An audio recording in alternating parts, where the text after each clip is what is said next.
The rocker on my porch has a familiar groan, a sound as much a part of this holler as the creek out back. I was settling into it, the evening sun painting the ridges a bruised purple, when the crunch of gravel on my drive cut through the quiet. Now, folks don't just drop by Waylon's place. The road's too steep, the reputation too set. So I watched, my hands still on the worn arms of the chair, as a shiny black SUV, the kind that looks like a beetle on two big wheels, nosed its way up to my fence. Dust, the same red clay I'd dug from the earth for 40 years, settled on its glossy paint. The driver's door opened, and out he stepped. Beau. Even from here I could see the suit, too sharp, too gray for Harlan County. It looked like it had never seen a speck of coal dust. He smoothed his jacket, put on a smile that didn't reach his eyes, and started up my walk. My jaw tightened. I knew that smile. My sister Mary Ellen had described it to me over the phone just last week, her voice thin and frayed with fresh grief after burying her husband. She'd said this Beau fella had approached her at the grocery, all soft words and sympathetic nods, saying he had a message from beyond. Said he could help her find peace, for a fee, of course. Took $200 from her before she came to her senses, ashamed to tell anyone but me. And now here he was, bringing his snake oil smile to my doorstep. I didn't move from the rocker. I just let him come, watching him pick his way over the uneven stones in his city shoes. The gold chain on his wrist caught the dying light. He thought he was coming to see another lonely, heartbroken soul he could fleece. But he wasn't. He was coming to see me, and I ain't grieving. I'm just waiting. I still remember the day my sister, her eyes red and swollen, handed over Grandpappy's pocket watch. We were standing in the dusty parlor of our old family home, sunlight cutting through the lace curtains and catching the tarnished silver of the case. "He asked for it, Waylon," she whispered, her voice thin as paper. "Daddy came through. He said he needed it to feel close to us." My stomach turned to stone. In her other hand was a bank envelope, thick with what I knew was most of the insurance money from her husband's passing. She placed both into the waiting, smooth hands of Beau, who stood there with a look of solemn, practiced sympathy. "The connection was profound," Beau said, his voice a low, honeyed murmur. "He is at peace, knowing his legacy is in caring hands." I wanted to scream. I wanted to snatch that watch right back. But I just stood there, my fists clenched at my sides, because the grief on my sister's face was a wall I couldn't breach. She was drowning, and Beau had thrown her an anchor made of lies. See, I knew my father, really knew him. He was a man of calloused hands and few words, who believed a man's worth was in his work and his word. That pocket watch wasn't some fancy heirloom to him. It was a tool. He'd check it at noon to make sure he stopped for lunch, and at 5 on the dot to quit for the day. Its value was in its function, in the reliable sweep of its hands marking an honest day's labor. He'd never ever ask for his grieving daughter to give away her security. He'd be furious. He'd call it foolishness, and he'd be right. Watching Beau pocket the watch and the money, a cold clarity settled over me. This wasn't just a scam, it was a desecration. Beau wasn't just stealing money, he was stealing my father's memory, twisting his simple honesty into a tool for greed, and preying on the most broken part of our family to do it. That was the moment the fracture in our family became a canyon. My sister, on one side, clinging to the ghost of a conversation she so desperately needed to have, and me, on the other, seeing the living, breathing villain holding the proof of it all in his greedy hands. The watch was gone, but the ticking it started in my mind, that was just beginning. This wasn't over. The smell of old wood and dust hit me the second I pushed open the side door of the Crestview Playhouse. It was a smell that hadn't changed since Travis and I put on our terrible high school production of Arsenic and Old Lace here 20 years ago. I found him up on the empty stage, muttering to himself as he rearranged a fake potted plant. "Travis," I called out, my voice echoing in the hollow space. He spun around, a grin splitting his bearded face. "Waylon, holy smokes, get up here. You look like you've seen a ghost." "Funny you should say that," I said, climbing the wooden steps. I didn't sit. I was too wound up. I pulled Grandpappy's pocket watch from my jeans, the cool silver a familiar weight in my palm. I clicked it open, showing Travis the empty, shattered face. This was all I had left of my grandfather. A man named Beau Connolly took it from my mom, promising to cleanse it of bad energy after Dad died. Took her for $5,000 and gave her back a paperweight. Travis's smile vanished. He took the watch, his director's fingers tracing the broken glass. "That's low, Waylon. Real low." "It's worse than low. He's a vulture. He preys on people when they're at their most broken. and he's still out there doing it. I can't just report him. It's her word against his, and she's too embarrassed to press charges. I took a steadying breath, laying out the plan I'd been piecing together for weeks. I need to trap him, expose him for what he is. And for that, I need an actor. Travis's eyes, always so expressive, went from concerned to sharply interested. Go on. I need you to provide me someone, I said, leaning in. Someone good.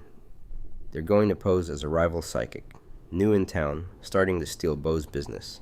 Meanwhile, I'm going to become his new favorite client. I'll play a desperate, grieving believer, a man whose wife just passed, looking for a sign, any sign, from the other side. I'll be perfect bait.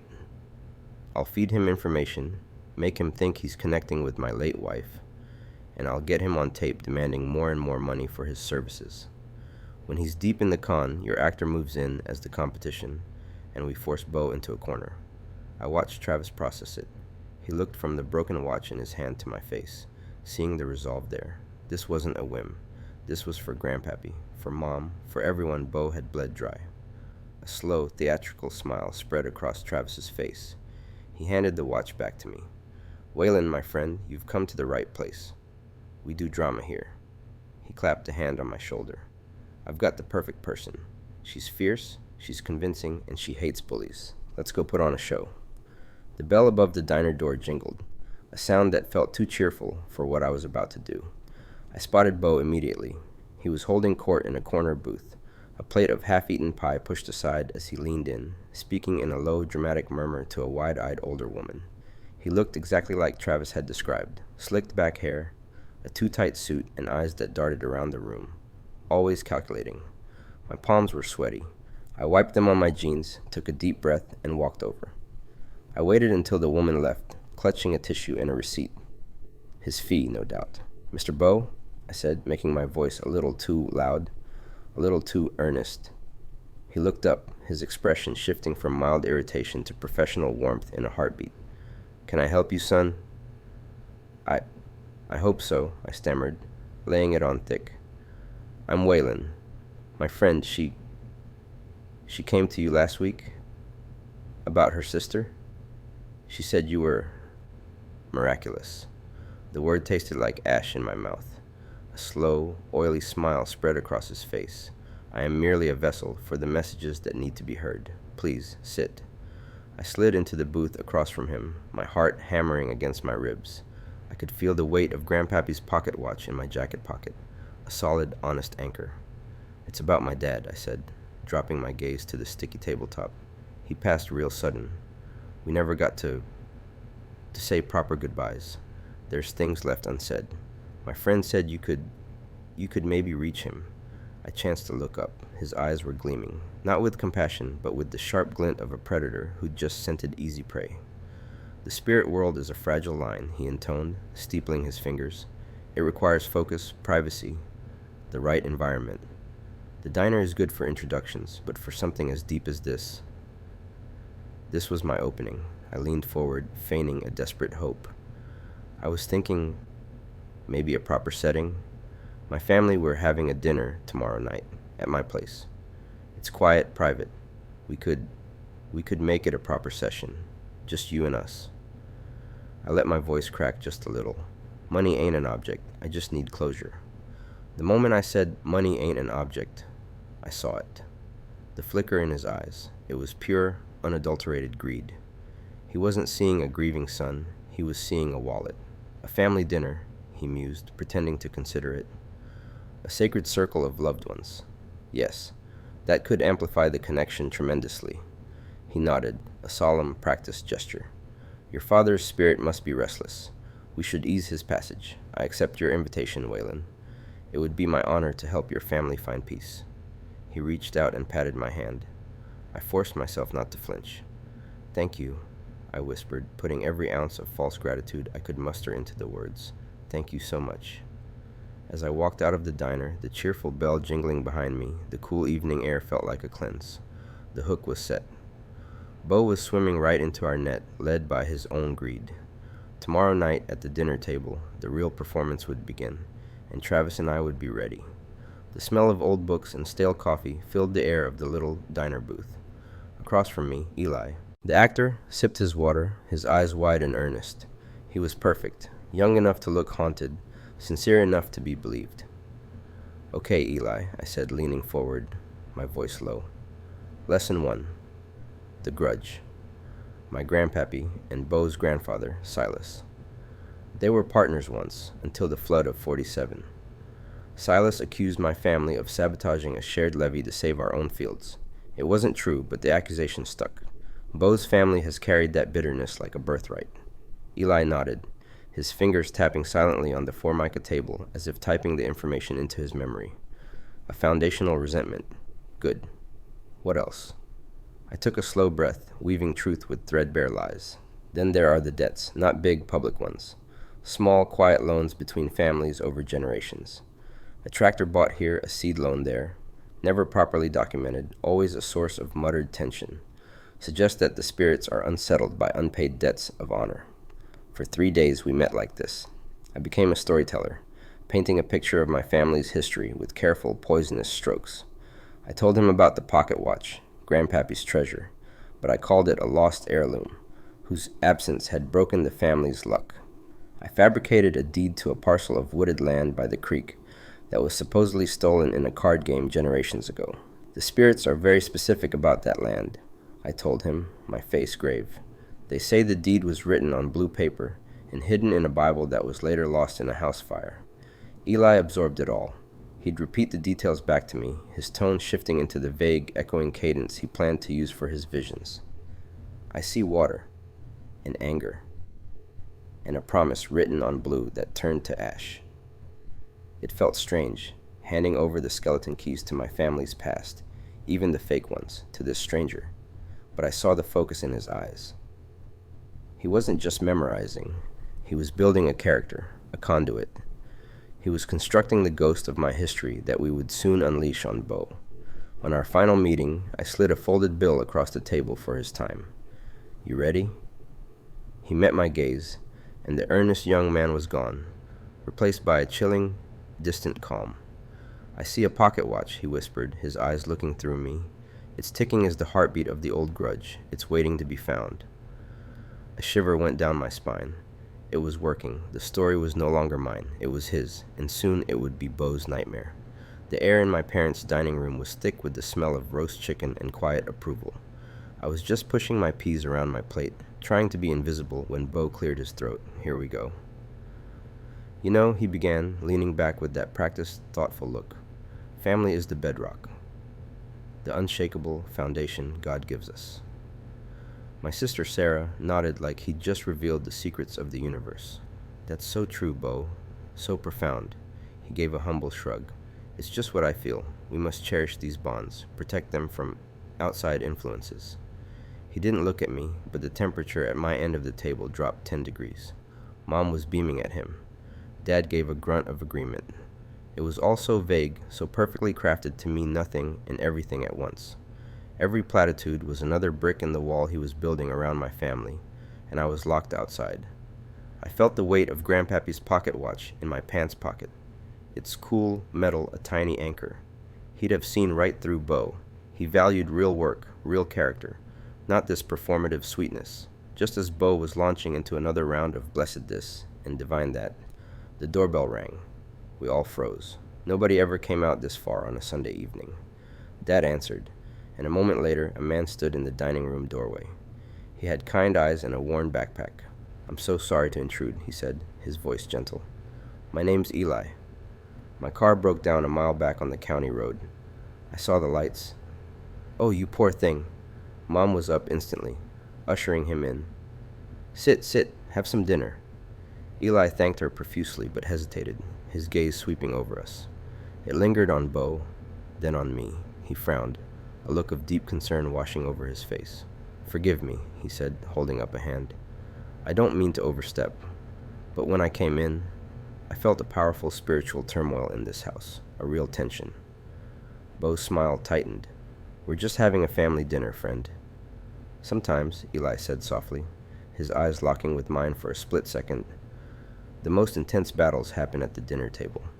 He turned to my parents. "I have a small gift for your hospitality. Let me do a reading for you. Just a quick one. I feel strongly that I'm supposed to. Sarah clasped her hands. A reading? How exciting. My heart started to pound. This was no accident. Travis had said his friend was an actor, that he'd need a good entrance. Eli was here, and he was perfect. As my family murmured their surprised agreement, I slipped my hand into my pocket and closed my fingers around Grandpappy's watch. The game was on. The air in the old barn was thick with the smell of hay and anticipation. I stood shoulder to shoulder with Travis in the crowd of cousins and uncles, our eyes fixed on Eli, the spiritual medium we'd hired. My heart was a drum against my ribs. This was it. Grandpappy's pocket watch felt like a lead weight in my own pocket, a reminder of what Beau had stolen. Eli closed his eyes, placing his fingers to his temples. I'm getting a name. A J, he intoned, his voice echoing. Jedediah. A murmur went through the family. Great Uncle Jed had passed years ago. He's showing me papers, ledgers. There is a weight here, a financial obligation hidden in kindness. Eli's eyes snapped open, looking directly at Old Man Haggerty, Beau's staunchest ally. Sir, you covered a debt for your brother's boy a decade back, a substantial one. It was never repaid, and the resentment has festered like a wound in this family's spirit. Old Man Haggerty's jaw went slack, the color drained from his face. He'd never told a soul about that loan to his no-good nephew. The stunned silence was all the confirmation anyone needed. Eli swayed, grabbing the edge of the makeshift stage. There's more. A four-legged spirit. A hound. A prized blue tick. He pointed a trembling finger at Cousin Roy. You. There was a dispute. A handshake deal for a pup gone wrong. The other man felt cheated out of the best of the litter. The bitterness from that has poisoned every conversation between your families since. Roy shot a look of pure shock at Beau, who had brokered that deal. That was supposed to be private, Roy hissed. The grudge over that hunting dog had split the family for years, a secret sore we'd all agreed not to poke. Until now. Then Eli straightened, his voice gaining a prophetic strength. The very land under this barn. I see a document yellowed with age. A deed. It was not lost. It was misplaced with intent. The spirit is adamant. The rightful path was obscured by greed. A collective gasp rippled through the barn. This was the big one. The core of my grievance. The lost deed to the South 40, the parcel Beau had conveniently taken control of after Grandpappy's passing, was the reason I'd hired Eli. All around me, family members began whispering, their heads swiveling between Eli's profound accuracy and Beau, who was standing near the front. My Uncle Beau, usually a mountain of smug confidence, was crumbling. A sheen of sweat glistened on his forehead under the string lights. Preposterous, he boomed, but his voice lacked its usual force. He took a step forward, jabbing a finger at Eli. This is a parlor trick, a fraud telling you what you want to hear. But the family wasn't looking at Eli anymore. They were looking at Beau. They saw the panic in his eyes, the desperate denial. The secrets, once buried, were now alive in the room, and they all pointed back to him. The foundation of his influence was cracking, and I just stood there with Travis, watching our plan unfold perfectly. The air in that old farmhouse was so thick you could taste the dust and the tension. I stood there, my heart hammering against my ribs, watching Eli. He wasn't looking at me anymore. His whole being was focused on Beau, who was still wearing that slick, confident smile like a cheap suit. Then Eli's voice changed. It dropped, grew gravelly, and took on a slow, deliberate cadence that wasn't his own. You always did like to do your homework, son. Felt it showed respect. Beau's smile didn't falter, but I saw a tiny muscle jump in his jaw. The county records office on Tuesdays, Eli continued, his eyes glazed, seeing something we couldn't. You like the quiet. You look for the obituaries, then you pull the property deeds. You find the grief, and right beside it, you find the assets. He took a step closer. Beau took an involuntary step back, his heel scuffing the wooden floor. And the funeral home. Old Silas's place. You always bring a single white lily. Says it makes you look like a thoughtful, distant cousin paying respects. Lets you ask all the questions you need about the family. A cold dread, sharper than any I'd felt before, shot through me. Travis, beside me, had gone perfectly still. You're a ghost hunter, Eli whispered, the word hanging in the silent room. But you don't hunt the dead. You hunt the living, the grieving. You look for what they loved most about the departed, and you offer to bring them a whisper for a price. Beau's face was pale now. You don't know what you're talking about, old man. Don't I? Eli's head tilted. The pocket watch, the one you're carrying right now.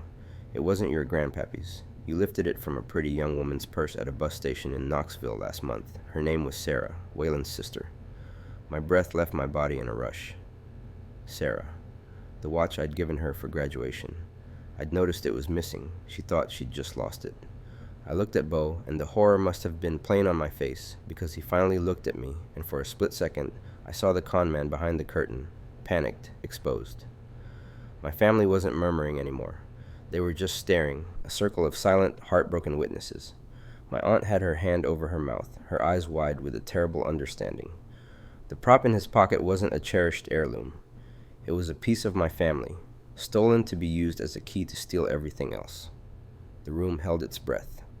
The kindly medium was gone, and in his place was just a thief, caught in the stark, unforgiving light of the truth. The silence in my sister's living room was so thick I could feel it pressing against my eardrums. Beau stood there, his usual smug confidence replaced by a sickly pallor. I held Grandpappy's pocket watch, its cool weight a steady anchor in my palm. You told me the engraving was worn smooth, Beau, I said, my voice quieter than I intended. You said nobody could read it, so how did you know it says, "For my boy Waylon"? He blinked, his eyes darting from me to my sister, to the watch and back. His mouth opened, but no sound came out. It wasn't a denial, it was a confession of silence. I must have heard it somewhere, he finally spluttered, the words tumbling out in a weak, defensive rush. From Travis, probably. He's always talking nonsense. Or you showed me once, years ago, and I just remembered it wrong. But the lie was pathetic, and we all knew it. I hadn't shown that watch to a soul since I was a kid. Travis, standing solidly by the door, just shook his head slowly, his gaze never leaving Beau. The excuses kept coming, each one more desperate and less coherent than the last. He was talking in circles, his voice rising to a frantic pitch, and then he just stopped. He looked at my sister, and whatever he saw in her face, the dawning horror, the heartbreak crystallizing into something cold and clear, shattered the last of his facade. With a strangled sound, he turned and shoved past Travis, nearly stumbling into the hallway. The front door slammed so hard the pictures on the wall rattled. He was gone, fleeing into the twilight, leaving nothing but the echo of his shame behind. My sister didn't cry. She walked to the window and watched his truck peel out of the driveway. When she turned back, her eyes were red-rimmed but dry. He knew, she whispered, more to herself than to me. All this time, he knew he'd taken it.